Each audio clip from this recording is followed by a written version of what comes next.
Assalamualaikum warahmatullahi wabarakatuh. Iki ngaji santai-santai napa muhasabah. Muhasabah itu kalau Kiai Jawa maknani itu ngoreksi diri sendiri. Jadi menghitung diri sendiri. Ini pas bidang yang saya tekuni tadi karena Habib Ahmad yang minta kemarin sama ibu siapa dari Indonesian Power itu. Ibu Lia, saya turutin sekaligus saya sambil belajar terus tentang muhasabah. Dalam konteks Indonesia, muhasabah itu sudah jadi perilaku ya. Karena dulu orang tua saya, guru-guru saya kalau ngandani itu, bayangkan kalau kamu jadi dia. Jadi misalnya kita mentang-mentang atasan, otoriter sama bawahan. Bayangkan kalau kamu jadi yang bawahan itu kayak apa? Laukun tamakanah, kalau orang Arab bilang, bayangkan kalau kamu di posisi dia. Makanya guyonannya orang-orang Indonesia itu kan orang ngaramkan judi gitu, bareng dikasih tahu. Tapi yang menang anak jenengan, alhamdulillah. Ternyata ngaramkan itu karena ada anaknya. Kalau anaknya yang menang ya seneng. Meskipun itu guyonan, tapi saya punya padanan itu dalam kitab Hikam. Nabi Ibrahim itu Khalilur Rahman, tentu bencinya minta ampun sama yang namanya maksiat. Suatu saat beliau diterbangkan di alam malakut. Itu kalau di Hikam saya halaman 15 juga.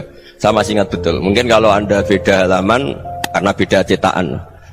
Setelah diterbangkan di alam malakut, diperlihatkan sama Allah, ada orang pezina, ada orang syaribul khomri, ada orang mabuk, ada orang macam-macam. Allah tanya sama Nabi Ibrahim, bagaimana pendapat kamu Ibrahim tentang mereka yang maksiat? Kata Nabi Ibrahim, ya Allah, habisi saja mereka. Mereka hidup di bumi engkau, makan rezeki engkau, kemudian mereka tidak taat sama engkau. Singkat cerita, di fase itu, saya ulang lagi, di fase itu Allah nurutin sampai sekian peristiwa, mungkin 3 atau 4. Sudah setelah sekian tahun Nabi Ibrahim lupa peristiwa itu, kemudian beliau diminta menyembelih anaknya. Ini versi kitab Hikam. Memang versinya banyak tentang kenapa Nabi Ibrahim disuruh menyembelih anaknya. Ketika mau menyembelih anaknya, Nabi Ibrahim ragu. Huwa samratu fuadi, anak saya ini buah hati saya, kenapa engkau suruh menyembelih? Terus kata Allah, apa kamu tidak ingat ketika kamu saya angkat di alam malakut, kemudian kamu usul bunuh-bunuh, saya ada mempertimbangkan usul Anda, tapi kenapa sekarang saya merintahkan kamu mikir gitu? Terus, ya karena ini anak saya ya Allah. Terus kata Allah, rumang samu wong sumbukan mata ini gak gawean kau sing gawe kowe enak wae usul mata ini. Sebenarnya saya yang bikin, kemudian Anda enak aja usul membunuh. Semenjak itu Nabi Ibrahim itu di eranya itu asfaqun nas, orang paling sayang sama manusia. Karena kadang kita keras itu ya kebetulan tuh udah anak kita, ada keluarga kita. Cara orang Jawa itu kan gitu ya, kalau ada perempuan terus macak yang macam-macam pakai sepeda motor cowok, terus wah itu luput suwuk, semoga-moga gini. Tapi setelah dikasih tahu, niku ponakane jenengan, semoga-moga selamat. Jadi jangan-jangan kemarin ahli ma'asi itu kebetulan tuh udah keluarga kita. Kalau keluarga kita yang pernah salah pada kita, semangat kita mintakan maaf. Jangan-jangan kita didikte hukum sosial gitu. Jadi orang yang salah kebetulan tuh orang yang menservis kita, atau keluarga kita, atau orang dekat kita. Jangan-jangan semangat kita mintakan ampun. Jadi kalau sama orang lain kebetulan musuh kita, kita semangatnya minta itu kena azab. Nah ini yang nggak boleh dalam Islam. Islam mengajarkan niru Rasulullah SAW, Nabi itu rahmatal lil alamin. Bahkan kemarin saya ngaji virtual sama beberapa habaib, ada Habib Ali Al-Jufri dari Mesir, ya. Ada Habib Alwi dari Kuitang, ada Habib Nabil Al-Musawa. Dari sekian habaib itu saya masih ingat diantaranya yang didawuhkan rahmatan lil alamin itu ketika Nabi adzahu qaumuh, disakiti oleh kaumnya, dan itu mereka masih kafir semua. Itu mereka dapat doanya Nabi, Allah mahdi qaumi fa innahum la ya'lamun. Kayak apa baiknya Nabi, orang yang menyakiti, yang melukai, tapi Nabi masih berdoa, Allah mahdi qaumi fa innahum la ya'lamun. Sayyidina Umar dapat doanya Nabi itu yakhina kana kafiran, ketika masih kafir didoakan, Allahumma izzal Islam bi Umar. Itu ketika masih kafir. Itu pelajaran bagi kita bahwa yang sedang tidak cocok pun itu berdapat doa kita. Ya doa supaya kondisi kita baik, hari tambah baik. Karena agama ini Saya berkali-kali bilang limangka nayarjuwa wal yaumal akhir. Agama ini diperuntukkan bagi yang selalu punya harapan pada Allah Subhanahu wa taala. Saya cerita muhasabah ini tentang hubungan kita dengan Allah. Di Indonesia itu banyak orang fasik, banyak orang nakal. Ya di mana-mana orang nakal itu ya mayoritas, wa aksaruhum fasikun. Tapi berkahnya harapan. Mungkin saya kira nakal sok benda, mungkin saya kira sholat sok ben sholat, mungkin sekarang belum sakhok, belum dermawan, suatu saat dermawan. Barokahnya itu kefasikan ini dianggap sementara, sedang fasik, sedang tidak benar. Karena kiai-kiai kita, para guru-guru kita, para habaib utamanya itu mesti bilang semoga husnul khotimah. Nah barokahnya doa itu semoga husnul khotimah itu menjadikan satu pola sosial. Yang sedang fasik ini masih diharapkan jadi lebih baik, jadi lebih, sehingga kita tidak ngambil sikap ekstrim yang ingin menghabisi atau ingin mengadili, tidak, karena selalu kita punya harapan, dan agama ini limangka nerjuwa wal yaumal akhir. Bayangkan itu kalau yang nakal itu anak kamu, pasti kamu nggak ingin kan langsung dapat azab, dapat apa, padahal kita semua jadi tokoh ini abul kulli, bapak dari semuanya.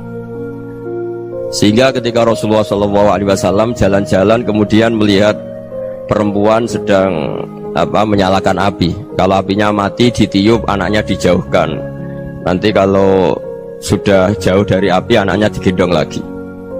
Terus kata Rasulullah, matur ke semua sahabat, Aro'aitum anna hadih tarihatan waladaha alan nar. Apa kamu berpendapat bahwa perempuan ini akan melemparkan anaknya ke neraka? Tidak ya Rasulullah. Tidak akan seorang ibu melemparkan anaknya ke api. Terus kata Rasulullah, Allahu arhamu min hadih biwaladiha. Allah lebih rahman, lebih rahim dibanding orang tua ini kepada anaknya. Ini yang harus kita kenalkan terus, kita kampanyakan terus, supaya orang hubungannya dengan Allah itu nyaman, asik. Sehingga dengan demikian selalu ada harapan bahwa yang sedang nakal ini suatu saat tobat. Kita tidak boleh menghukumi pasti begini, pasti gini, itu tidak wilayah kita. Itu juga yang dicontohkan Rasulullah SAW. Secara lahir Nabi itu nggak berkenan sama Wahsy, karena Wahsy itu salahnya salah fatal, karena membunuh ahabban nasi ila Rasulillah, yaitu membunuh Sayyid Hamzah. Jadi ketika Wahsy tobat, Nabi itu terima tobatnya. Dan ketika beliau dengan basariyahnya nggak siap ketemu Wahsy karena harus ingat Sayyid Hamzah, basariyahnya diturutin. Oke, kamu iman, saya turutin, tapi jangan sering ketemu saya, karena kalau ketemu kamu saya masih ingat sama paman saya Sayyid Hamzah. Kita bisa ngelola seperti itu. Kita tidak cocok sama orang, bagaimanapun mereka umat Rasulullah SAW, kita tetap mencintai mereka. Misalnya kalau beda agama, mereka sama-sama orang Indonesia, kita mencintai mereka atas nama warga Indonesia. Tapi kalau misalnya potongannya ora cocok, beda kultur, bawaannya itu mangkel no coro Jawa, ya bisa diilmoni, jangan ketemu. Wong sudah tidak cocok, ingin ketemu nyari solusi, roh ini tok seneng itu kan ya repot gitu. Ya sudah, kalau nggak pati cocok ya jangan sering ketemu. Dan itu kita bisa memanage seperti itu tuh bisa. Saya berkali-kali cerita tentang Imam Syafi'i. Kalau dikasih tahu ya Imam Abu Abdillah, panggilannya Imam Syafi'i, tetangga anda ini ternyata banyak yang nggak senang anda. Jawabnya beliau senang. Ya bagus kalau nggak senang saya, ndak utang saya katanya. Jadi gara-gara saman seneng aku ngatur aku ini kan. Dan mungkin saman rasa seneng kan ya enak. Jadi hidup itu dianggap happy. Kalau seneng ya teman silaturahim, kalau nggak seneng ya nggak bakal utang gitu. Baru kayak rasa seneng itu nggak ganggu gitu. Jadi dulu itu orang bisa ngelola seneng tidak seneng itu bisa, karena ada kearifan hubungan dengan Allah Subhanahu wa ta'ala. Hidupnya selesai karena masyghul bi dzikrillah, mereka sibuk dengan Allah. Makanya kata ulama-ulama tasawuf, kamu jangan melihat manusia perilakunya, tapi kamu juga harus ingat yang gerakkan semua itu Allah Subhanahu wa ta'ala. Dengan demikian kita farah, kita senang. Makanya Nabi kalau ngutus Anas bin Malik kemudian nggak kesampaian yang diinginkan karena Anas main, ketika garwa-garwani Nabi agak tersinggung, Nabi andaikan Allah menghendaki yang saya inginkan kesampaian, pasti itu kesampaian. Jadi dianggap kegagalan Anas gak manggil yang dituju Nabi itu ya kersane Allah, ya enteng saja. Sayyidina Ali lebih parah lagi yang dialamin. Itu dalam beliau kalau dipanggil itu gak cepet-cepet ke sana. Ketika ditanya, kenapa kamu tak panggil gak cepet ke saya? Amin tu ukubatak, karena aku tahu engkau orang baik. Orang baik itu pemaaf. Jadi makanya orang-orang soleh dulu itu bodoni itu. Makanya sekarang kalau ada orang bodoni itu mesti beda orang soleh. Kalau orang-orang soleh itu kakean husnudzon akhirnya sering dibodonin. Abdullah bin Umar itu masyhur itu. Kalau ada budaknya sering sholat, sergap sholat itu dimerdekakan. Akhirnya nggak sholat pun pura-pura sholat. Akhirnya juga dimerdekakan. Ketika ditanya, kenapa engkau merdekakan? Padahal mereka sholatnya menipu engkau, kata pembisik-pembisik itu. Man khoda'ana lillah in khoda'na lah. Dia nipu atas nama Allah, berarti saat tertipu juga atas nama Allah. Gak masalah dong, semuanya demi Allah Subhanahu wa ta'ala. Jadi ketika kita mensifati Allah Ta'ala itu ghafir, Allah pemaaf. Jangan kamu nggak fair untuk diri kamu nyifati Allah ghafir, pada orang lain Allah kamu sifati syadidul iqab. Jadi Allah kamu atur, kayak MC tadi ngatur saya. Jadi Allah itu apa? Kalau pada saya ghafir, kalau pada musuh saya syadidul iqab. Itu nggak fair. Kalau Anda punya harapan kepada Allah karena Allah Rahman Rahim, Allah ghafir, sebenarnya Allah pada musuh kita ya bisa saja Allah ghafir, bisa saja Allah Rahman Rahim. Sehingga kita melihat orang lain yang kita tidak cocok itu ya enteng saja. Itu min ummati Rasulillah sing tanaluhu syafa'atuh, tanaluhu sa'atu rahmati, tanaluhu fair. Jangan dengan kita kayak mesti dapat rahmat, jangan orang lain kayak Allah pasti syadidul iqab. Itu tidak boleh. Sehingga ketika ada orang Badui, singkat cerita orang Badui ini kencing di masjid, semua sahabat membentak dia. Yang nggak bentak hanya Nabi tok. Saking mangkelnya orang ini karena semua sahabat bentak kecuali Nabi. Setelah dibenarin Nabi, terus Nabi nyuruh sabbu ali dhanuban min ma'in.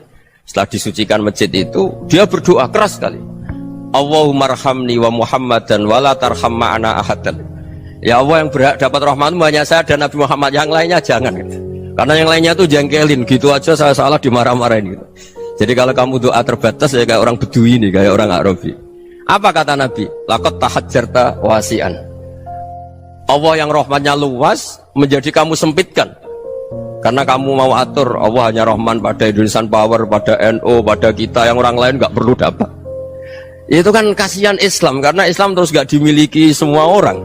Allah nggak dimiliki semua orang, Rasulullah nggak dimiliki semua orang, karena di NU, di ormas tertentu, di nggak boleh seperti itu. Nggak boleh takhasyar tawasian, kata Nabi, nggak boleh mempersempit zat yang rahmatnya itu luas.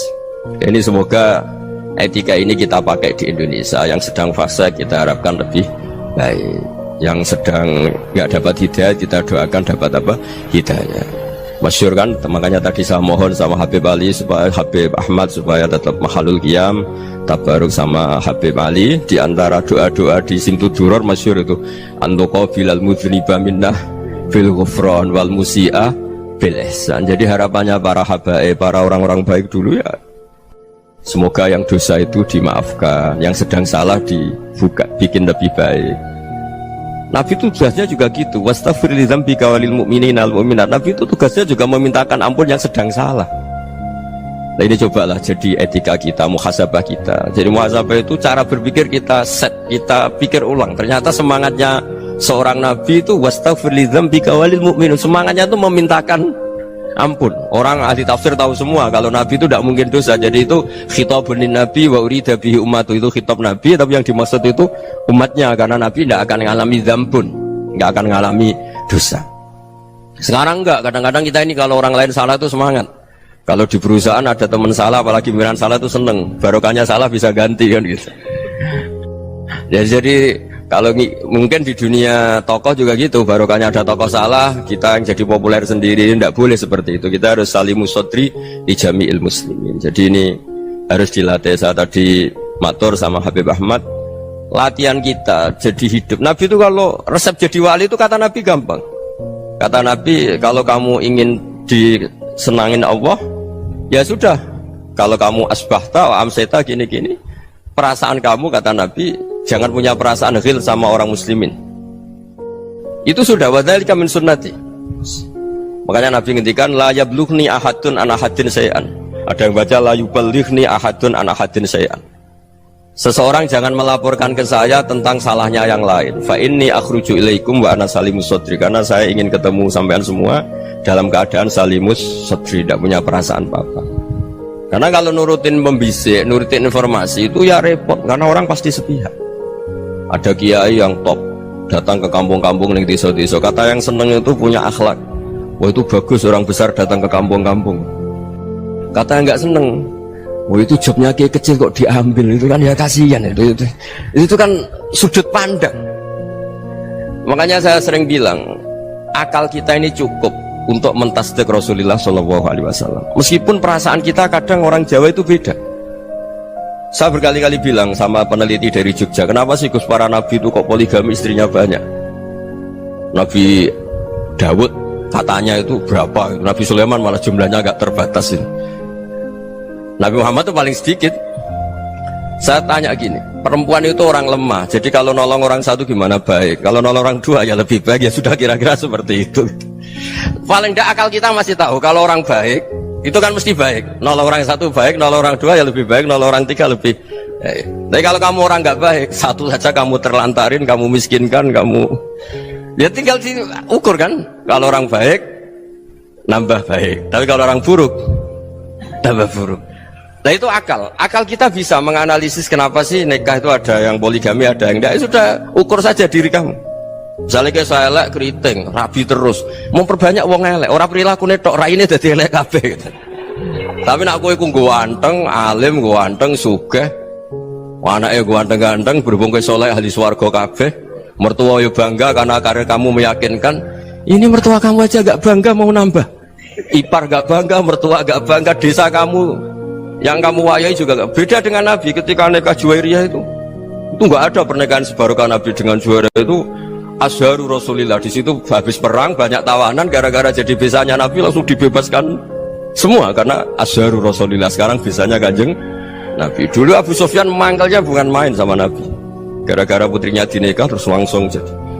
Kalau kamu kan enggak, nikah satu, nikah lagi, satu kampung musuh kamu karena istri pertama ya cemburu, yang kedua agak bangga. Wah itu selesai itu di dunia wal akhirah. Maksud saya nganalisis Islam itu harus pakai akal, dan akal yang dipakai ini saya bawa ke kitab Ihya adalah pikiran-pikiran para ulama.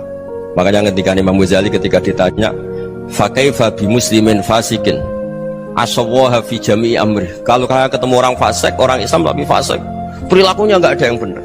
Kata Imam Ghazali jawabnya lucu, aneh. Mamin muslimin illa wa islamuhu ta'ah. Tidak ada orang Islam kecuali dia mau Islam, membenarkan Allah dan Rasul itu sudah taatnya dia. Kok kamu tidak bisa melihat taatnya dia? Dia pikirannya kan ini pemabuk, ini tukang apa. Tapi kata Imam Ghazali, sebenarnya kamu masih bisa berpikir positif. Mamin muslimin illa wa islamuhu ta'ah. Tidak ada seseorang Islam ketika dia milik Islam itu pasti ada taatnya, yaitu tasdik pada Allah dan tasdik kepada Rasulullah SAW. Jadi dengan pola seperti itu, maka di antara guru-guru kita yang modern ya di era Mbah Maimun, di sini ada Habib Ahmad, Habib Salim, syair yang sering dibaca beliau adalah ada orang munajat sama Allah. Ini cerita munajat. Itu orang itu ngendikan gini, ana musnibun, ana mukhtiun, ana asi, huwa rahimun, huwa ghafirun, huwa afi. Ya Allah, saya mukhti, saya orang yang salah. Ana muslim, saya orang yang dosa. Ana asin, saya sering maksiat. Tapi engkau ya Allah, engkau ghafir, pemaaf. Engkau rahim, maha pengasih. Engkau afin, yang mudah memaafkan. Kata orang ini, ya agak kurang ajar, tapi saking senengnya sama Allah.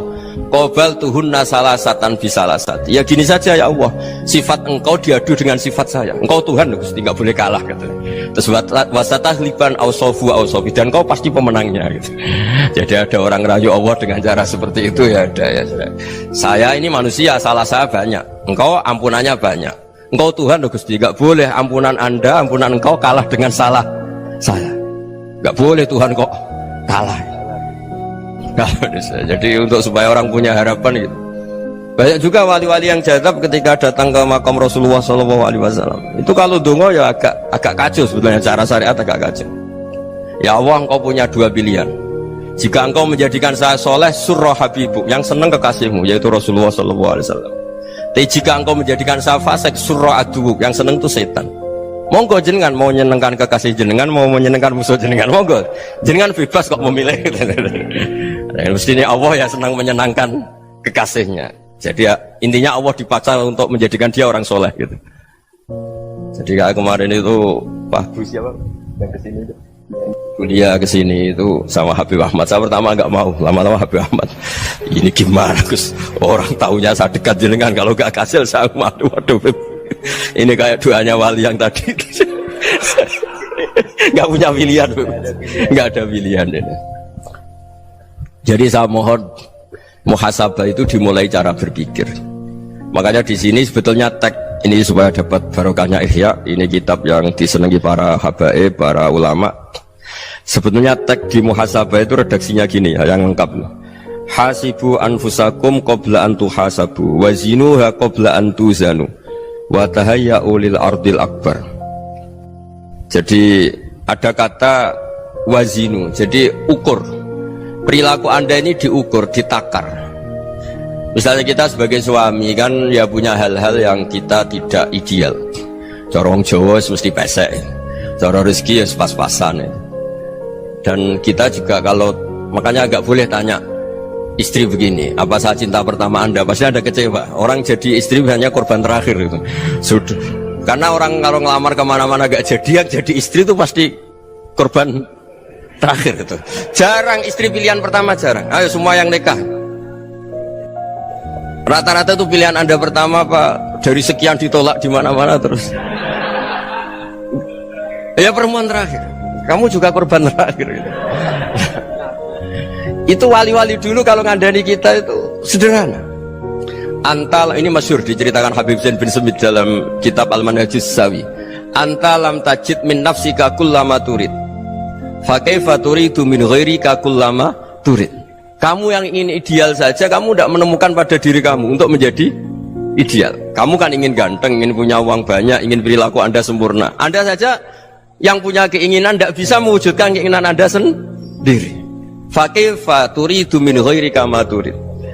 Jadi antalam tajid min nafsika kullama turid. Fakaifa turidu min ghairika kullama turid. Kamu yang punya keinginan saja. Misalnya saya ingin punya uang banyak, perilaku saya selalu benar, gak pernah salah. Loh, saya yang ingin saja dengan diri saya gak bisa untuk benar terus. Kok kamu berharap orang lain selalu benar? Jadi antalam tajid ya sama. Kalau kamu menuntut istri kamu itu ramah, neriman, apa kamu neriman sama wajah istri Anda gitu? Engkau ya pola neng dindi jajaki sana jajaki sini, kamu sendiri tidak tahu apa. Jadi itu nasihat yang luar biasa. Antalam tajid min nafsika kullama turid, fa kaifa turidu min ghairika kullama turid. Kamu mau menghormati semua orang? Tidak mau kan? Kemudian Anda berharap semua orang menghormati kamu. Kamu tidak ingin kan orang lain semua menghujat kamu, sementara kamu enak aja menghujat orang lain. Makanya Rasulullah SAW luar biasa ketika bikin kaidah sosial, apa la yu'minu ahadukum hatta yuhibba li akhihi ma yuhibbu li nafsi. Jadi kalau ukuran iman itu sederhana. Kalau sesuatu itu baik, nyaman bagi Anda ya bayangkan itu pada teman Anda. Misalnya Anda bangun tidur sudah acak-acakan, gak punya uang, utang jatuh tempo, kan gak ingin ketemu orang. Ya kamu jangan bertamu ke jenis ini, karena dengan kamu yang alami juga gak siap ketemu orang. Makanya ada Habib Alim itu dilapuri sama seseorang. Habib, dulu teman saya itu ketika saya kaya itu sering main ke saya. Setelah saya miskin, mereka tidak main ke saya. Kata Habib itu bagus, sunahmu begitu itu bagus. Coba kalau kamu dulu kaya, teman kamu main kan kamu gaya, di rumah ada makanan, bisa hormat tamu. Setelah kamu miskin jadi buruh manol di pasar atau buruh bikin boto, teman kamu datang, malu enggak kamu? Mendingan gak datang gitu. Akhirnya baru, oh ya alhamdulillah kalau gitu. Loh ya kan dulu teman kita datang, kita ada Alphard, istri cantik, rumah bagus. Lah kita miskin, buruhnya orang pas dibentak-bentak, teman kamu udah datang. Milih datang kamu enggak kalau setelah kamu jatuh? Enggak kan? Jadi barokahnya ilmu itu terus. Ya, tapi kadang-kadang orang tuh, wah setelah saya miskin teman-teman enggak kasih ke sini. Ya kalau kamu sudah jatuh, teman-teman kamu di situ jadi tontonan. Ya mulai sekarang cara berpikir itu dirubah. Dulu yang namanya kiai itu kalau diundang orang itu ya agak-agak senang. Semenjak saya itu agak rubah. Ngundang kiai, ngatur kiai itu tak haram-haramkan ya ada lumayan lah, sekarang itu sudah mulai agak beretika. Dulu itu ngundang tuh tanggalnya ditentukan, jamnya ditentukan, enggak mikir apa kiai saat itu nganggur, enggak. Punya wadifah, enggak. Dia milih tanggal yang dia nganggur, enggak mikir pas itu kiainya nganggur apa, enggak. Ya saya hanya cerita aja, kamu tersinggung ya monggo, boten nggih monggo itu kan. Jadi saya mohonlah supaya tadi saya juga matur ke Habib Ahmad. Jadi untuk orang merasa ikut sunnah Rasul itu gampang sekali kata Sayyid Muhammad. Dulu Nabi berpakaian ala daerahnya. Kalau mikot ya pakai mikotu baladi. Karena Nabi orang Medina dan beliau berdomisili di Medina, ya misalnya mikotnya dari Bir Ali misalnya. Tapi kalau anda orang kawasan Tanim mau umroh ya dari Tanim. Misalnya kawasan Jirona ya dari Jirona. Artinya apa? Kamu ngambil mikot karena Nabi mikot misalnya dari Bir Ali, bukan berarti kamu harus seperti Nabi di Bir Ali. Kamu orang Mekah, misalnya kamu orang Tanim, orang ya harus dari mikotu apa? Baladi. Sama, makanya di fikih-fikih itu kalau teknik anak Nabi orang Arab, halawiyatnya kurma ya kurma. Kalau orang Jawa sedegan, semua podo-podo. Ya podo-podo manis. Jadi ini tabaruk sama Sayyid Muhammad, ini ada murid beliau Habib Ahmad, saya baca supaya orang itu merasa ikut Nabi itu gampang sekali. Ini saya baca ya di halaman tadi disaksikan Habib Ahmad 433 di kitab apa begini? Manhajus Salaf fi Fahmin Nusus. Itu kata Sayyid Muhammad, wa kanat sunnatu Rasulillah annahu yat'amu ma yajiduhu fi ardi wa yalbasu ma yajidu wa yarkabu ma yajidu mimma abahu Allah ta'ala. Faman istamala ma yajidu fi ardi fa huwa al-muttabi' lis-sunnah. Kama annahu hajjal baita min madinati. Faman hajjal baita min madinati nafsihi fa huwa al-muttabi' lis-sunnah. Wa illam takun hadhil madinatu tilka. Jadi intinya misalnya Nabi dulu itu ngasih sedekah kepada fakir miskin ya pakai dinar, dirham. Ya kalau orang misalnya sedekah pakai rupiah ya sudah ikut sunnah Nabi. Jangan, lu Nabi pakai dinar loh, kamu kok pakai rupiah. Dulu dinarnya Nabi tidak ada tulisannya Bank Indonesia, kamu ada tulisannya Bank. Ya tidak ada seperti itu. Ya jadi misalnya Nabi sedekah pakai tamar atau pakai al-aqid, ya kita pakai beras, pakai apa. Supaya orang tuh bahwa Rasulullah itu milik kafatal linnas, milik semuanya. Sehingga merasa ikut sunnah Nabi itu ya semuanya. Makanya dulu Mbah Mun kalau motivasi saya supaya bombong, kalau orang Jawa bilang bombong. Wong Jawa mesti ono wong alim. Beliau menyontohkan Mas itu Mbah Fadol, Senori, Mbah Ihsan Jambes itu bisa ngarang-ngarang kitab luar biasa. Padahal beliau bukan orang Arab. Imam Sibawai itu orang Persia, Imam Ghazali orang Tus itu juga ikut Persia. Kata Mbah Mun, wong sing ora Arab lah mesti untuk jatah alim kata beliau. Karena Nabi itu diutus kafatal linnas. Nanti kalau orang yang alim itu Arab tok, berarti tidak ada perwakilan dari Afrika, dari Asia Tenggara, dari mana-mana. Makanya karena Nabi statusnya itu kafatal linnas. Jadi kita harus bangga sebagai Muslim, sebagai orang Indonesia karena misalnya Wali Kutub dulu terkenalnya hanya ada di Yaman, di mana. Ternyata pernah ada juga di Indonesia dan seperti Habib Abu Bakar Segaf Gresik. Jadi ya artinya kan tetap orang Indonesia meskipun beliau zuriyah Rasul kan ya sudah orang apa? Orang Indonesia. Zuriyahnya Habib Ali Sentuduror sekarang di Solo. Jadi Indonesia juga dapat alawin banyak dari Sadatin al-Alawin juga banyak. Jadi saya mohon barokahnya ngaji seperti ini. Melihat orang lain tuh gampang, bayangkan tuh kalau anak kamu. Makanya Nabi nanti kalau nggak percaya lihat di Hikam nomor 15 di kitab saya itu. Di situ dijelaskan oleh Hikam, jangan-jangan semangat Anda pada orang yang maksiat, pada orang yang keliru supaya dihukum itu karena kebetulan itu udah anak Anda, itu udah keluarga Anda. Coba kalau itu keluarga Anda. Makanya kalau saya guyonan di Jogja itu ada pembantu mecahkan piring terus dimarahi majikannya, saya mesti guyon gitu, pasti itu pembantunya tidak cantik. Kok bisa Gus? Andai kan cantik dan kamu senang mecahno piring satu, piring saya ora iso ngamuk. Ternyata ngamuknya itu karena mecahkan piring apa karena plus tidak cantik? Coba jawab para lelaki ini. Kamu marah sama orang maksiat itu karena maksiat, karena plus itu udah anak Anda. Bayangkan kalau itu anak Anda. Itu hebatnya Rasulullah SAW. Karena kita yang salah pun kadung umatnya, Nabi tetap ngasih fasilitas syafaati li ahlil kabair min ummati. Kayak apa baiknya Nabi? Tidak ikut maksiat tapi ikut fasilitasi ngasih syafaat. Loh kalau li ahlil ibadah kan wajar. Nabi ketika ini syafaati li ahlil kabair min ummati. Ya karena tadi logika yang dibangun Rasulullah itu logika yang luar biasa. Kita semangat orang lain kena hukuman itu karena kita tidak punya rofah, tidak punya rohmah. Coba kalau Rasulullah yang bil mukminina raufur Rahim. Semangatnya itu mendoakan supaya tobat, mendoakan diampuni. Dan itu juga yang diperintahkan oleh Allah Subhanahu wa taala, wastaghfir li dzambika walil mu'minina wal mu'minat. Ya semoga barokahnya ngaji ini, barokahnya Habib Ahmad, barokahnya Maulid Simtud Duror, barokahnya semua kitab Madaih, Tiba Berjanji semuanya, barokahnya Ikhya, barokahnya Said Muhammad, barokahnya guru kita semua, Mbah Maimun, bapak saya. Kita ini ngikuti manhaj, ya, ngikuti apa? Manhaj. Saya sering didhawuhi Mbah Mun, kenapa ihdinas siratal mustaqim bukan siratoka, bukan jalan engkau ya Allah, karena Allah itu nggak bisa kamu tiru. Allah itu tidak tidur, tidak makan, tidak kesel, tidak capek. Yang bisa ditiru itu siratal ladzina an'amta alaihim. Yang bisa ditiru manusia ya niru manusia, karena Allah itu tidak bisa ditiru. Makanya ihdinas siratal mustaqim siratal ladzina. Dan niru siapa? Niru guru-guru kita. Termasuk niru cara pandang. Jadi misalnya ada orang awam di rumah itu hanya delok reng, delok tikus liwat, itu kan kayak nganggur.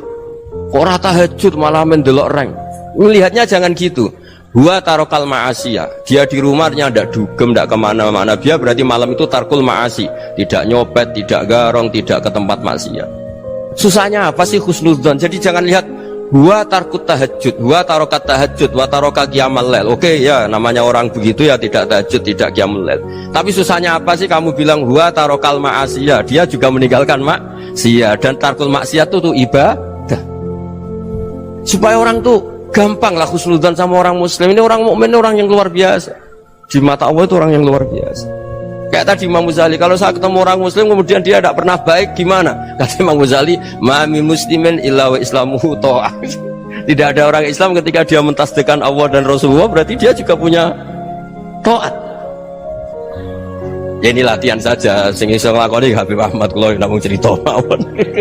Kula cerita secara akademik, saya punya kitab, saya baca, dan alhamdulillah kita paham barokahnya para guru, dan supaya terbiasalah. Sebaik-baiknya ibadah husnudzon billah wa husnudzon bil mu'min. Soal tidak cocok ya diilmoni tadi ya, namanya nggak cocok ya jangan sering ketemu.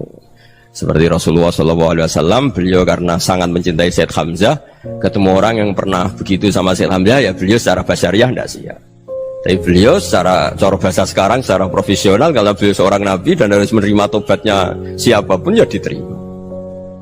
Saya meskipun dengan A, B gak cocok karena dia begini-begini sama saya, tapi saya ingat dia sholat, dia baca sholawat, dia mencintai Rasulullah, ya kita hormat. Ya soal gak cocok ya di manage tadi ya, zurhiban tasdid huban. Kalau gak pati cocok ya jangan sering ketemu, bawaannya enak nanti. Jadi ya semuanya itu diilmoni lah. Makanya ngendikane Ma'ruf Al-Qurhi, ada yang baca Al-Kharki, mangqala fil yaumi salasa marrat wa marham umat Muhammad kutiba minal abdal. Karena semangat mencintai siapapun satu hari sering baca marham umat Muhammad wa ma asli umat Muhammad wa ma tajawaz an umati Muhammad, itu mesti kutiba minal abdal. Dia pasti termasuk wali abdal. Maksudnya semangat mencintai ya dilatih lah. Misalnya Indonesia Power atau PLN, andai kan tidak ada PLN tuh kayak apa? Orang nggak bisa ngaji, tidak bisa aktivitas. Ya barokahnya ada PLN, barokahnya jasanya. Kita sadar, tidak semua kebaikan kita ini memenuhi keinginan orang banyak. Gitu. Orang banyak ingin listrik, ingin saluran apa, dan itu kadang yang mewujudkan orang lain atau kelompok lain. Ya karena itu manfaat ke orang lain ya kita doakan. Karena khairun nas anfa'uhum linnas. Sehingga kita terbiasalah ngakui orang lain. Seperti semangatnya Rasulullah SAW, semuanya itu didoakan, semuanya diinginkan kebaikannya. Bahkan Nabi gak putus asa sampai di akhirat. Ketika Nabi lain sudah putus asa karena sudah akhirat, sampai dimintai syafaat semuanya bilang nafsi nafsi, karena merasa semuanya gak punya nyali di depan Allah, karena ini sudah akhirat, sudah finish. Tapi apa Rasulullah? Analah, ya sudah saya sanggup mensyafaati kalian.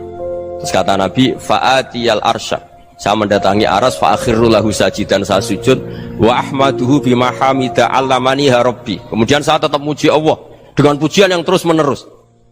Padahal sudah di akhirat, sudah finish. Nabi dimintai syafaat masih sanggup, karena Nabi tahu akhirat tidak bisa mendikte Allah, tidak bisa. Allah terus bilang, ya Allah ini akhirat loh, engkau sudah tidak boleh mensyafaat. Tidak bisa. Allah tidak bisa diganggu akhirat. Allah tidak boleh dibatalkan rahmannya oleh akhirat. Allah tetap Rahman Rahim abadal abad. Dan Nabi tahu itu. Makanya kata para ulama, fa Muhammadun ahmadu min ghairihi. Jadi Nabi Muhammad namanya dua yang terkenal. Sebenarnya banyak yang terkenal dua, Muhammad sama Ahmad. Ketika Nabi punya nyali memuji Allah di akhir akhirat atau sudah di akhirat itu fa Muhammadun ahmadu min ghairi, ketika Nabi lain sudah tidak punya nyali muji Allah karena sudah akhirat, Nabi Muhammad tetap berani muji Allah di saat seperti itu. Makanya ahmadu di situ kata ulama itu af'al tafdil, fa Muhammadun ahmadu min ghairi. Kanjeng Nabi lebih memuji Allah di saat yang Nabi lain sudah tidak punya nyali untuk muji Allah di saat itu. Makanya kata Nabi fa akhiru lahu sajidan wa ahmaduhu bimahamidah allamaniha rabbi. Akhirnya setelah lama gitu terus Allah ngendikan ya Muhammad irfa' ra'sak wasal tu'tah wasfa' tusyaffa. Sudah Muhammad, angkat kepala kamu, kamu minta apa saya turutin, dan kalau kamu ingin mensyafaati umatmu saya beri hak apa? Syafaat. Nah, semoga semangat itu juga menjadikan kita munajat bahwa rahmat Allah tidak terbatas, harapan juga tidak terbatas. Mungkin yang sedang nakal ya kita katakan sedang, jangan terus kamu pastikan wah ini mesti su'ul khotimah, mesti tidak orang baik. Tidak, agama ini liman kana yarju wal yaumal akhir, selalu bagi yang punya harapan. Ya, mugi-mugi dapat barokah semua. Mantu dengan kata wassalamualaikum warahmatullahi wabarakatuh.